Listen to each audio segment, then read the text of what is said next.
அனைவருக்கும் வணக்கம். Welcome to இன்றைய அரசியல். போயஸ் கார்டனில் மணிக்கணக்கில் காத்திருந்தேன். பல வருட அவமானத்தை பகிர்ந்த திருமாவளவன். விக்கிரவாண்டி சட்டசபை தொகுதி இடைத்தேர்தல் பிரச்சாரத்தில் பேசிய விசிக தலைவர் திருமாவளவன் பல ஆண்டுகளுக்கு முன் தனக்கு ஏற்பட்ட அவமானத்தை பகிர்ந்து கொண்டார்.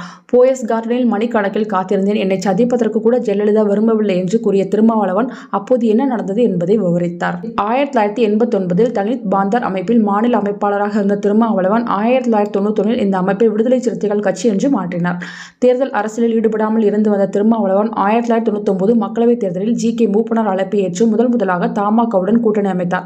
அந்த முதல் தேர்தலிலே அசத்திய திருமாவளவன் அரசியலில் தவிர்க்க முடியாத சக்தியாக மாறினார். 2001 சட்டசபை தேர்தலில் திமுக கூட்டணியில் உதயசூரியன் சின்னத்தில் கடலூர் மாவட்டம் மங்களூர் தொகுதியில் போட்டியிட்டு திருமாவளவன் எம்.எல்.ஏ. ஆனார். ஆனால் 2004 தனது பதவியை ராஜினாமா செய்தார். 2004 லோக்சபா தேர்தலில் ஐக்கிய ஜனதா தளம் புதிய தமிழக கட்சியுடன் இணைந்து மக்கள் கூட்டணியை உருவாக்கிய திருமாவளவன் சிதம்பரம் தொகுதியில் போட்டியிட்டு தோற்றாலும் 2 லட்சம் வாக்குகள் பெற்று அசத்தினார். அதன் பிறகு 2006 அதிமுகவுடன் கூட்டணியில் இருந்த திருமாவளவனின் விசிக 9 இடங்களில் போட்டியிட்டது. அதில் 2 இடங்களில் மட்டுமே வென்றது. 2009 திமுக கூட்டணியில் இணைந்து போட்டியிடும் சிதம்பரம் தொகுதியில் வெற்றி பெற்றார்.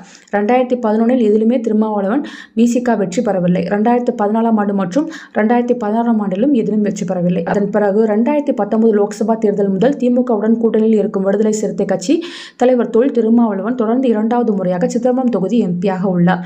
திருமாவளவன் மொத்தமாக பார்க்கும்போது திமுகவுடன் அதிக ஆண்டுகள் கூட்டணியில் இருந்துள்ளார். அதே நேரம் அதிமுகவுடனும் சில முறை கூட்டணியில் இருந்துள்ளார். இந்த நிலையில் ஜெயலலிதாவை சந்திக்க மணிக்கணக்கில் காத்திருந்த போதும் தன்னை சந்திக்க ஜெயலலிதா விரும்பவில்லை என்று பல வருடம் முன்பு தனக்கு ஏற்பட்ட அவமானத்தை திருமாவளவன் பகிர்ந்துள்ளார்.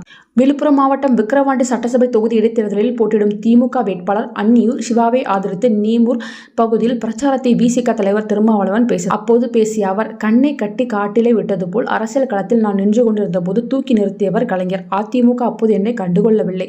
ஒப்பந்தம் முறிந்து போனது. சந்திப்பதற்கு கூட அன்று அதிமுக பொதுச் செயலாளர் ஜெயலலிதா உடன்படவில்லை. நானும் தோழர் ரவிக்குமார் அவர்களும் போயஸ் தோட்டம் போய் மணிக்கணக்கிலேயே காத்து கிடந்து விரக்தியில் வெளியேறிய நிலையில் இந்த தகவலை அறிந்த கலைஞர் தொலைபேசியிலே அழைத்து என்னை அரவணைத்துக் கொண்டார். தேமுதிக கேப்டன் விஜயகாந்த் 8% ஓட்டு வாங்கி காட்டிய பிறகுதான் அதிமுக கூட்டணியில் சேர முடிந்தது. விடுதலை சிறுத்தைகள் கட்சி அப்படி தனித்து போட்டியிடவில்லை. எத்தனை சதவீதம் வாக்கு வங்கி உள்ளது என்று உறுதிப்படுத்தவில்லை. தமிழ்நாடு முழுக்க நாம் வேட்பாளர்களை நிறுத்தவில்லை. ஆனாலும் கலைஞர் அவர்கள் 2009 விடுதலை சிறுத்தைகள் கட்சிக்கு 2 நாடாளுமன்ற தொகுதிகளை வழங்கினார்.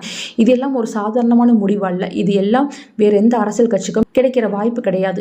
எல்லோரும் சொந்த காலில் நின்று குட்டிக்கரணை போட்டு சாதித்து காட்டிய பிறகுதான் இந்த 20-30 ஆண்டிலே மற்றவர்களால் கூட்டணியில் சேர முடிந்தது. ஆனால் திமுக கூட்டணியில் விசிகாவுக்கு 2 நாடாளுமன்ற தொகுதிகள் கிடைத்தது. அது மட்டுமின்றி தனி சின்னத்தில் நின்று அங்கீகாரம் பெற விரும்புகிறோம் என்று சொன்னபோது அதற்கும் வாழ்த்து சொன்னவர் கலைஞர். ஸ்டார் சின்னத்திலே 2009 போட்டியிட்டோம். 2 பேரும் நாடாளுமன்றத்தில் தேர்வானோம். கடந்த 5 ஆண்டுகளில் ரவிக்குமார் என்ன செய்கிறார், ஏது செய்கிறார் என்று திமுக எந்த குறுக்கீடும் செய்ததில்லை. உதயசூரியன் சின்னத்தில் நின்றவரை தானே என்று எந்த கட்டுப்பாட்டையும் குறுக்கீட்டையும் திமுக செய்ததில்லை. இவ்வாறு திருமாவளவன் கூறினார். நன்றி.